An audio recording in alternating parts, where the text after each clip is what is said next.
latest of a number of damaging claims about the conduct of politicians in Parliament. A Tory MP stands accused of watching pornography on his phone in the House of Commons and also at another committee hearing. Yeah, the Conservative Party say they're investigating as calls grow for the MP to be named and expelled from the party. The Defence Secretary, Ben Wallace, joins us this morning. It seems extraordinary that we're even putting those words into a sentence, Mr Wallace. I'm sure you'll agree. An MP, a sitting MP in the House of Commons, was watching pornography on his phone. Well, look, there's no place for pornography in any workplace, whether it's the House of Commons, whether it's ITV, or whether it's in a factory. People are paid to do a job. They shouldn't be doing that. And the second part is they shouldn't be doing it in a way or that somebody is offended by it. And I understand a number of my colleagues have been offended by it and have made a formal complaint or made complaints, and I would encourage them to do so, and that will no doubt go through the correct process and investigation. But if that person is found to have been looking at pornography in the House of Commons and not doing their job, etc., then I think there should be definitely measures taken. That could include losing the whip. That's one of the disciplinary measures that the party can do. But the House of Commons has its own ability to discipline through suspension or sanction MPs. We're talking about somebody who was watching pornography in the workplace being the House of Commons, while important issues were being discussed, states of law, community issues, whatever they may be. Surely it's more than having the whip removed. Surely it's being sacked from the job, being ousted from where he is, and sort of never being allowed to be put into a position of responsibility like that again.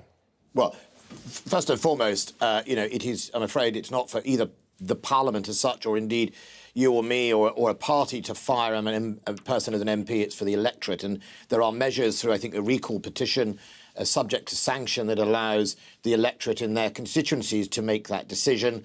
If he reaches that threshold in the investigation, then, of course, that is one of the options. And we saw that, we've already seen that in a number of areas of MPs' misconduct. That is a power that didn't used to happen. When I joined Parliament in 2005, I can tell you it was a far worse place. But I think it's not just about this event. This is a bigger thing about the culture in the House of Commons that I have seen. I've been an MP since 2005. In some areas it has got better, but in other areas, I think there are still a long way to go. And I know the Speaker is trying to do a lot about it.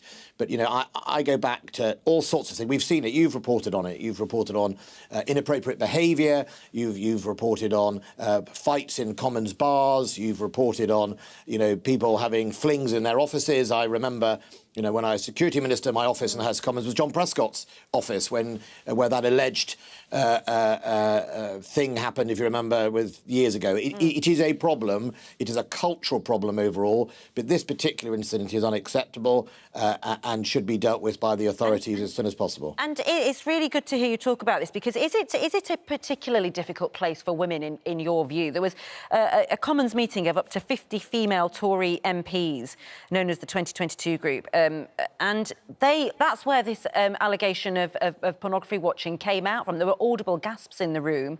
Theresa May was there, former Prime Minister, of course, face like thunder, some of there are saying, unsurprisingly.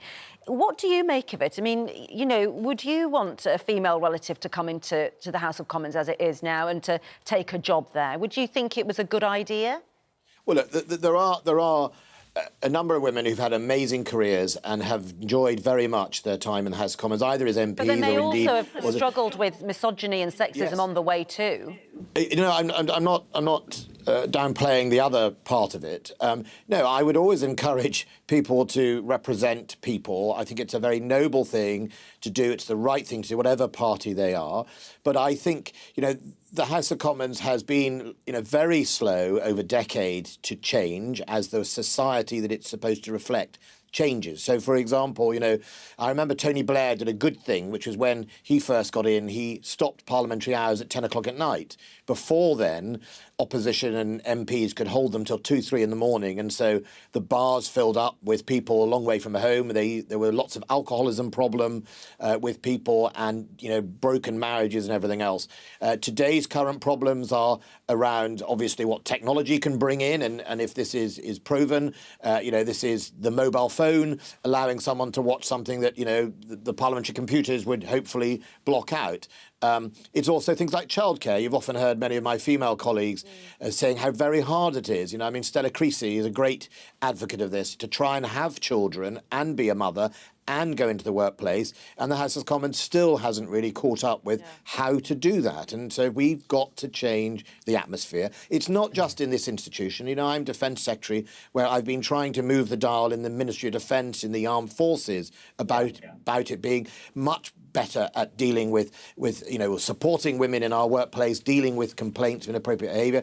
That's lagging behind. That's totally not in the place it should be. So there are problems in certain institutions. The House of Commons is one of them. We shouldn't tolerate it.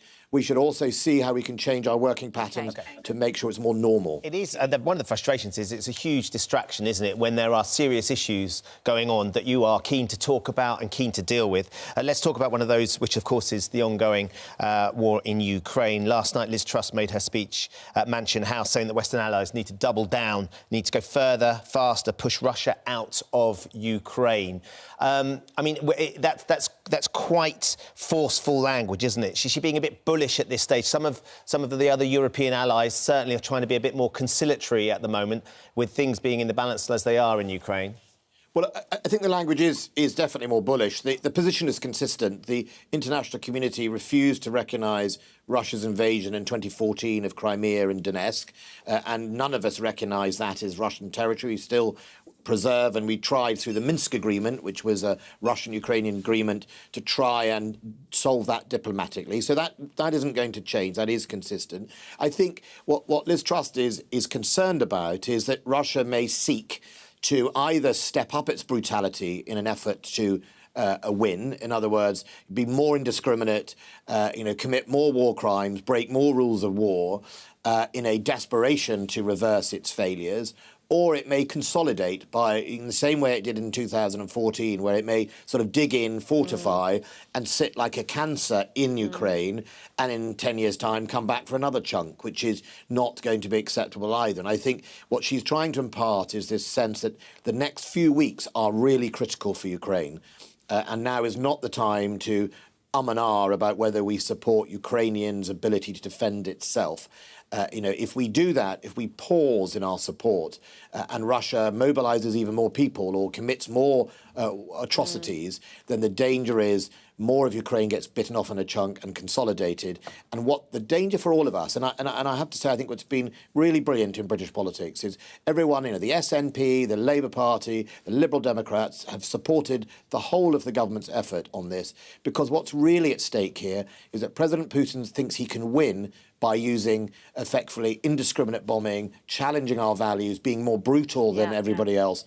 And if he wins and says to the world, the battle-winning component is break all international rules and human rights, then our other adversaries around the world will see that as the measure they need to take. And they keep sabre-rattling about the threat of a third world war, don't they? Can I just ask you about the ruling yesterday that sending elderly patients from hospital unchecked during the pandemic back to care homes in 2020 was unlawful? We spoke to the woman who brought that case against the government. Here's what she said about Boris Johnson's apology to her and the other relatives. I've never really been interested in apologies. They are hollow and meaningless, and particularly from this government. They apologise when they're caught, but the purpose of this case was to prove that legally that what they did was wrong, and it was against the law.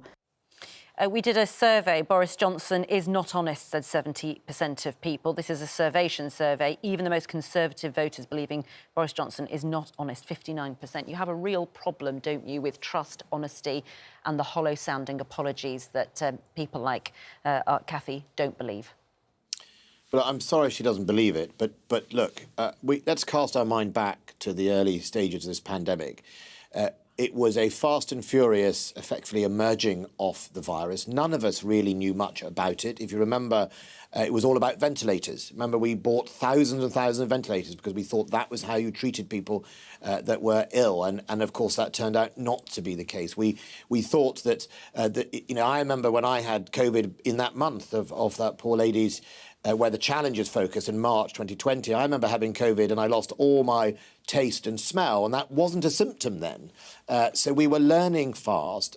You know, the government was doing its best, and we you know, we are having an inquiry. Everyone from the most junior nurse to the government was trying to solve this problem, both domestically and internationally. And if you remember, you know, yes, people have lost their lives, and I think, you know, we can apologise, or the lady can say it's not going to help, but also millions of people's lives, or thousands of people's lives, were saved. You know, the COVID vaccine rollout, which was, you know, taken at risk, and if we'd got that risk wrong, quite rightly, we'd be held to account. There were some wins, but lots and lots of losses too. Lots of wins and lots of losses, and I think that's why we're having an inquiry. And it was unlawful. That was the ruling yesterday around that time. Ben Wallace, we appreciate you coming on to the show. Ben did have a question about... So, I'm not sure you know this, Mr Wallace, but I host a quiz show, and you were the answer that was given to me yesterday on this quiz show, quite spectacularly. I know it's popular in the Commons bar, Tipping Point.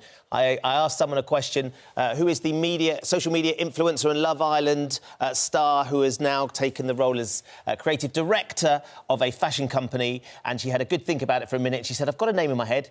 Is it Ben Wallace? Have you been moonlighting? Are you going on Love Island, Mr Wallace? I don't think I have the body to go on Moonlight on Love Island, I'm afraid. I could probably operate the pedalo, but no, well, that's very kind. But it's good to know you are being thought about all over the ITV schedules, though. I like being talked about much. Thank you very much. Thanks for joining us this morning. See you.